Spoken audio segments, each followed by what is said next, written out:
good day, good afternoon, everyone. And I'm Mark, Jayson Des. You can call me Mark.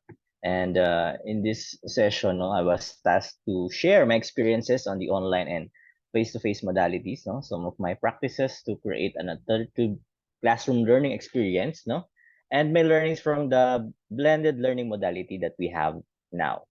So first off, I just want to appreciate everyone for being here. Alam ko namang busy kayo, but you choose to attend and learn some of the practices that we use for blended learning. So thank you for being here. Ayan. So thank you everyone. So before we start, can I see kung sino muna yung umabot ng full face-to-face modality? Tulad ko. Ayan. So can I get heart reactions, heart reacts, heart reacts. Yung inabutan yung full face-to-face. Ayan. Alright. Sino naman dito yung ang inabot na is yung pure online? Ayan, yung pure online. Can I get a thumbs up? Thumbs up, thumbs up. Ayun, okay. And sino yung inabutan na blended na siya? So may face-to-face component and my tawag dito online. So can I get a clap reacts, clap reacts? Ayan. Okay, so para medyo hindi tayo masyadong magkaalaman ng edad. Are you ready? Can you type yes on the chat? Ayan. Ready na ba kayo? Alright. Sige. So, onting background about me. So, ako po yan, I used AI using Photo Lab. So, nakikiuso lang. So, I'm a real estate broker since 2013 and currently focused in general brokerage as a self-employed professional. And I've been in a part of Benilde since second term of 2018, 2019.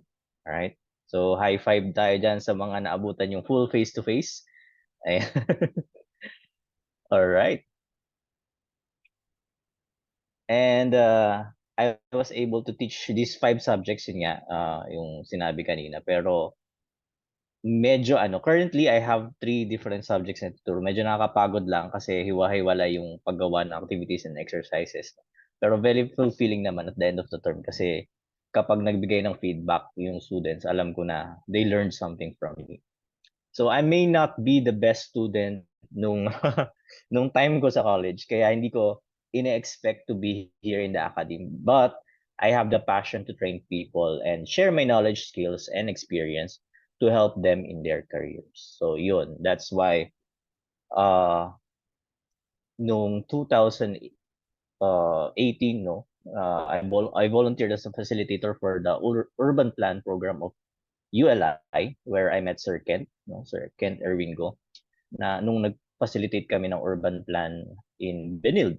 And he asked me to become an instructor in Benilde. I was hesitant at first, kasi nga, I'm not a good example of a college student. But eventually, I said yes. Kasi alam ko naman na I've been training people for a long time. Hindi lang ako prepared with academe setup, yung college setup. Pero yun, hanggang ngayon, nandito pa naman. So, kaya naman pala. Actually, nung first time when I started with the academy, medyo nangangapa ako. And at that time kasi I tried to do a seminar type, an alternative learning experience. Kasi before parang naging seminarista ako eh. Seminarista in a sense na hindi yung pumasok sa seminaryo, but I attended a lot of seminars before, mga different workshops and seminars, So the way yung structure on how the seminars are done, ganito, ganyan. So more on workshop type din as well. I tried it, anong first time ko magturo. Kasi nagte-training din ako ng before, 2013 to 2019 in a real estate company, and how we do trainings there. Tinry ko siya sa class. But medyo hindi ganun ka-receptive yung class na yun or yung batch na yun. I don't know. But from there, I learned how to adapt my teaching style to how they want to learn. Kasi nga, di ba, dapat learner-centered tayo. So, yun siya. And then, ayun nga, 1 year into teaching, No, when I was getting the hang of teaching face to face, the pandemic happened, and we were forced to do distance learning. It became a challenge for us and for me also, but it is also an opportunity. It became an opportunity for me to embrace distance learning. So before, nasanay lang ako to deliver training face to face, but when we were forced to do distance learning, I forced myself as well to do my modules, no? To create videos and to use Big Sky in our classes. Siyempre, nung una, ano yan eh, bagong technology or bagong additional na work or whatever, may learning curve, di ba? Pero eventually, after a year, naging mas madali na. Especially for me, very great help yung quizzes, no, yung Dropbox, and yung grades sa Big Sky. Sobrang dali yan ng buhay when it comes to admin work outside of the class. So for me, the challenge became an opportunity kasi ayun nga, no need to commute, no? Nung time na yun, no need to commute. Every other week lang yung classes natin, yung live sessions. Tapos, pwede ka magklase kahit kagigising mo lang, no? Bihis ka lang ng pantaas, tapos go na, turo na. So, naisip ko nga nun na, sana ganun na lang forever, di ba? Pero, syempre, hindi rin pwede. Since learner-centered tayo, dapat i-take into consideration natin kung natututo nga ba yung mga students natin. So, I believe sa adult learners tulad natin, no, I think okay yung mga webinars and yung LMS on upgrading our knowledge and skills. Pero um, for students, no, baka hindi pa ganun ka dali. No? During that time din, no, medyo nakarami rin ako ng mga courses online, yung mga free and paid courses na tinuro ko rin dun sa mga students ko ngayon. Ayan. So, also, another opportunity for me is nung nangyari is when one of our faculty in REM became unavailable to handle class. So I have to take over his class. No, wala pang modules noon or curriculum na I can work with talaga. Bukod sa parang no choice kami as faculty. Sa faculty kasi kulang kami sa instructors. I saw it as an opportunity to learn how to handle the service learning course. No, so I'm really grateful for the trust and encouragement na binigay sa akin ng chair namin si Doc Joanne. So nandyan yata siya ngayon. And I think it went well naman kaya siguro ako na-invite dito to share my experience. So here are some of the projects na meron kami for the last 2 terms. No? So ito yung real estate uncovered. Yan yung first time ko when it comes to the pure online modality. So I asked them to group themselves. So what I do with the service learning course, may mga groupings na sila beforehand, and I asked them to group themselves for the service learning project. So some of them, 2 groups, magkasama, may iba, 1 group lang, 6 people, yung iba, 12 people, no? And, ayun nga, more on advocacy projects sila. So parang, nung time na yun, wala kaming partner organizations, but they do have different target markets. No? So itong first group, we had a webinar on general public, especially students and associates of Benilde. No? So it's about the dangers of transacting with unlicensed real estate agents. No? So dahil talamak yung mga na-scam dahil sa nasisilaw sa murang properties, we have to create this info drive on real estate. So yes, pumasa. I mean, when I approve projects naman, I let them pitch in ano yung magandang topic. No? Ano yung pwede nilang gawin na service learning project. And I pitch in kung ano pa yung pwede nyong gawin. Sino yung target market. Ano. So, yun yung parang ang tawag doon. Advice ko lang sa kanila. Pero essentially, sila lahat gumagawa nun. Hinahayaan ko lang sila to do their thing, to be creative as they can. Ayan. So, yun siya. The next one, ayan, this is the same dun sa first term ng 2022-23, yung last year. So this one naman is for high school students to take BSREM in college. So ano rin, advocacy project and the webinar. The following term, medyo mas ano siya, iba na, no? So the different student, I think they have different minds and creativities, no? Itong second term naman, yung one project nila is website. that compiles the apartments, dormitories, and condos available near Benilde. Since na-start na yung blended and hybrid modality, yung term na yon, second term last year, no? So, yun yung parang service nila dun sa community, sa Benildian community, as well as pwede rin i-expand, no, to Lasal and Saints communities. The other one naman, very specific ito, very specific yung tinulungan nila, which is a group of farmer community in Bulacan naman. So dito naman siya, they disseminate information on how they can transfer the title of their properties from their grandparents or parents to their name. Kasi very important yun, no? Lalo na ngayon, mahal yung penalties pag hindi mo agad na transfer. Buti na lang may estate tax ngayon. And also, to avoid yung awayan sa lupa. Diba? So, yun siya.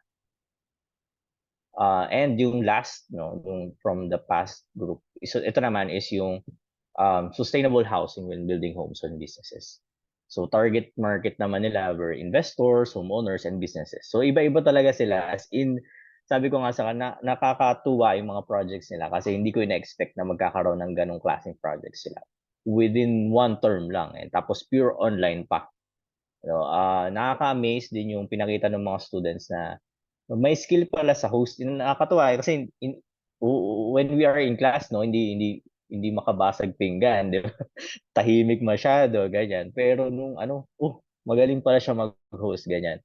Iba naman magaling sa project management, talagang naging leader dun sa sa project nila, no. And ayun nga, nakakatuwa kasi na-showcase nila yung mga kaya nilang gawin outside of the classroom, no. And also yung mga reflection nila on the service learning project, nakakatuwa din kasi na-enjoy nila yung process, no, as well as yung outcome ng project. Para sa akin, it's a great learning experience to be an advisor for these projects, no. Wala akong masyadong intervention dun sa ginagawa nila. I just let them do their thing, no. And ano lang ako, pag may nakita kong pwedeng improve o baka gusto nyo ganito, ganyan. So I just suggest these things to improve, no? Or kung gusto nila or kung ayaw naman nila, di okay lang, wala nang problem. And yeah, it's a great learning experience to be an advisor for these projects, and it's an alternative way, no, of learning na sinet ni Benilde na rin, no. So meron na tayong ganong projects, classes. Meron ba ritong nag-handle din ng service learning courses or nakapag-handle ng service learning course? Can I see some heart reacts? Heart reacts? Ayan. Thank you. Di ba ang sarap ng feeling maging part ng service learning projects ng students? All right. So, ayun nga. So how do I manage the online modality, no? Bukod sa structure na ina-advise ni CFAD and yung ng chair nung sa faculty namin, no? So we have our data privacy, no, prior or grounding on the before you start your class, no, then may check-in, may recap of the previous session, tapos yung lesson. So may structure, no, may structure na rin tayo, and then recap and preview of the next session. I always say yes, sir. So actually, that's an acronym, no, on how I conduct my classes para mas memorable. So do you want to know what is this acronym? Can you type Y on the chat box para lumabas yung ibig sabihin ng Y? Y. Ayan. Okay, so Y stands for your stories. So very important to share your stories kasi yun yung difference natin with other educators, no. Yun yung what makes us authentic, what makes us unique. So there was a time na yung check-in question namin is ito yung sa pure online pa. Check-in question namin is, what are you grateful for today? So palagi ako sinishare ko na grateful ako during the online classes, no. Grateful ako kasi kasama ko yung baby ko. At that time maliit pa yon, mga 6 months, mga ganun, less than 6 months. Kaya kahit nag-work ako, nababantayan ko siya, tapos pinapakita ko yung baby ko noon after the recording, no. Syempre, outside of class. So, ayun. Kaya medyo malapit yung batch na yun sa akin kasi nakaka-relate sila, no. Parang nakikita nila yung na tao rin ako. And also, yun nga, we share the same struggles, no? And naging mas understanding sila sa instructors, lalo ng pandemic kasi lahat tayo affected, no? Physically, emotionally, and mentally, di ba? So, yun. And can you type E naman para lumabas yung ibig sabihin ng letter E? E, E, E, E, E. Ayan. Alright. So, yung E naman stands for engage. Engage ko. So, kailangan ko silang ma-engage constantly, no? Alam ko naman na hindi rin sila 100% focus sa class. So, kailangan ko makuha yung attention nila. So, what I do is, syempre, yung sa check-in sa simula, meron na doon. So, magsulat sila ng meeting notes, ganyan na nababasa ng lahat. May mga times na nahihiya sila mag-share, pero always share or answer the question first para medyo mag-open sila. So I also ask questions during my lesson and ask them for reactions or type something in the chat box. Parang eto, ganyan.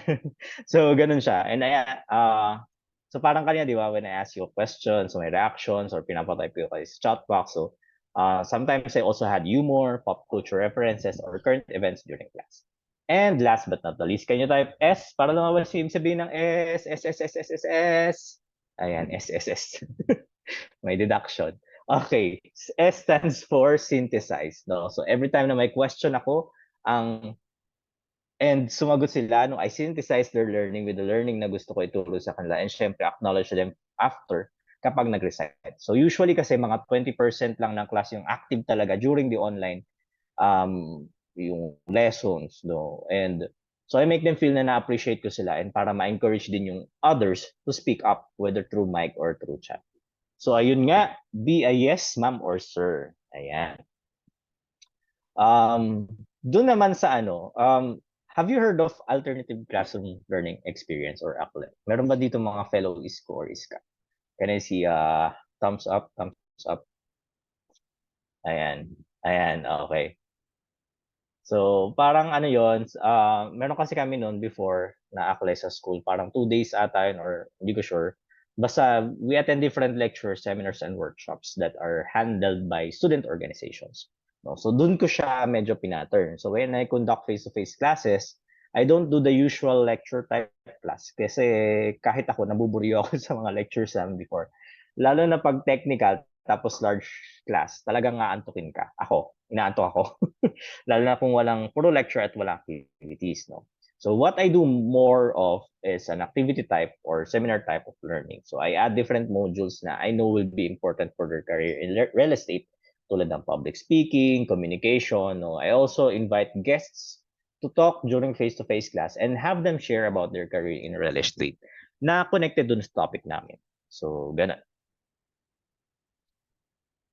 Ayan. And so for me, no, ang dami kong natutunan when it comes to conducting classes, full face-to-face to pure online and then blended learning. Pero here are my top 3 takeaways from the experience. So number 1 is I'm not just a teacher, but also a student and I am a work in progress. So parang yung sinasabi sa sarili ko yan na dapat lagi may improvement sa ginagawa ko and I must also adopt depending on the situation at hand. No, siguro yun nga tulad nung before, hindi sila masyadong receptive of the workshop type, seminar type. So kailangan i-adjust. Ganyan. Number 2 is every person is unique, no, and I can learn something from everyone. I learn a lot from my students na share their stories and experiences na nagagamit ko din sa pagtuturo, no? So ganun din sa mga educators na nag-share ng experiences and practices nila during sa tulad best practices nila sa mga inattend tong webinars and tulad nitong webinar na to, di ba? So sa sharing ni Sir Alex, grabe natutunan ko how to gamify classes, no, yung may mga bonus points ganyan. Tapos how to connect to popular and current events, no? Parang Swiftie yata si Sir Alex, di ba? Grabe. Tas alam mo 'yun, grabe, nakakatuwa. Tapos you create powerful visuals, no? Ang ganda no, using AI ba 'yun, Sir Alex, di ba? Ang galing So 'yun, siguro 'yun yung next level ko, no, na kailangan matutunan. Papaturo ako kay Sir Alex siguro paano gumamit ng mga tools na 'yan. And last but not the least is yes, Lord. No, surrender lang talaga sa kanya yung lahat. whatever challenges that I face, no, siya na bahala, and I just do it and see the opportunities arise. May mga times na parang I want to control the classroom, no, parang gano'n. Pero parang basta may mga times na hindi ko makontrol and I just let my control, hinahayaan ko na lang na, "O sige Lord, ikaw na po bahala kung ano mangyayari dito at kung ano yung gagawin ko." And yun na, eventually naman nagiging okay siya and nagiging okay yung reception ng mga students for that. So yun, and with that 'no, sabi nga ng baby ko, thank God it's Friday, 'di ba? Thank God it's Friday, makapagpahinga na tayo. Although ako bukas ano pa, may Saturday class pa ako, so hindi pa pahinga for the week. Pero bukod sa pahinga 'no, I just want to thank God for using me to help our students in their future careers and in fulfilling their mission in life for the past week. And again, thank God it's Friday, but I'm excited for next week ulit. Ayun. So, thank you very much, everyone. All right. Thank you also with your sharing, Sir Mark.